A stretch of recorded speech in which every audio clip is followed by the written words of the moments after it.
ചെറുപ്പക്കാർക്ക് നല്ല പ്രാധാന്യം. പക്ഷെ ആ ചെറുപ്പക്കാരെ തിരഞ്ഞെടുക്കുമ്പോൾ നമ്മൾ അവരാരാണ് എന്ന് മനസ്സിലാക്കാൻ കൂടി തയ്യാറാകണം എന്നുള്ള സന്ദേശമാണ് ഈ സംഭവവികാസങ്ങളിൽ. പക്ഷെ ഡ്രീംസ് മാത്രം അത് പ്രവർത്തനങ്ങളാണ്. ഇപ്പൊ ഈ സംഭവം ഉണ്ടായപ്പോൾ കോൺഗ്രസ് ശക്തമായ നിലപാട് സ്വീകരിക്കണം, സ്ത്രീപക്ഷ നിലപാട് സ്വീകരിക്കണം. കോൺഗ്രസ് CPM നിലപാട് സ്വീകരിക്കുന്നില്ലല്ലോ. അവരുടെ പേരിൽ എത്രയോ കുറ്റാരോപിതരായ, ആ പേര് പറയുന്നില്ല, കുറ്റാരോപിതരായ ആളുകൾ ഭരണരംഗത്ത് നിയമസഭയ്ക്ക് മുഖ്യമന്ത്രിയുടെ ഓഫീസിലൊക്കെ ഉണ്ട്. നടപടി നമ്മൾ കോൺഗ്രസ് മാതൃകാപരമായ അത് ജനങ്ങൾ അപ്രീഷിയേറ്റ്.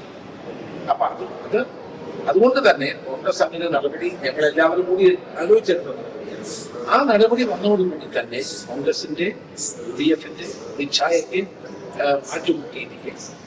ഞങ്ങളൊന്നും ചെയ്തില്ലായിരുന്നെങ്കിൽ ഇത് നേരെ തിരിച്ചു വരും. അപ്പൊ ജനങ്ങൾക്കറിയാം തെറ്റ് ചെയ്തു കുറ്റാരോപിതമായ വ്യക്തിയെ ആദ്യം നമ്മൾ പാർട്ടിയിൽ നിന്ന് സ്ഥാനത്ത് ഇപ്പൊ സസ്പെൻഡ് ചെയ്യും. നമ്മൾ ചെയ്യാൻ പറ്റും. അപ്പൊ അതുകൊണ്ട് അതൊന്നും ഒരു പ്രശ്നമല്ല.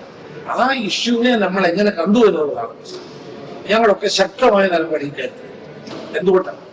വ്യക്തിയോടുള്ള വിരോധമില്ല, പക്ഷെ വ്യക്തി ചെയ്ത നടപടികൾ പൊതുസമൂഹത്തിൽ കോൺഗ്രസിന്റെ മതിൽ കുറച്ചിട്ടുള്ളത്.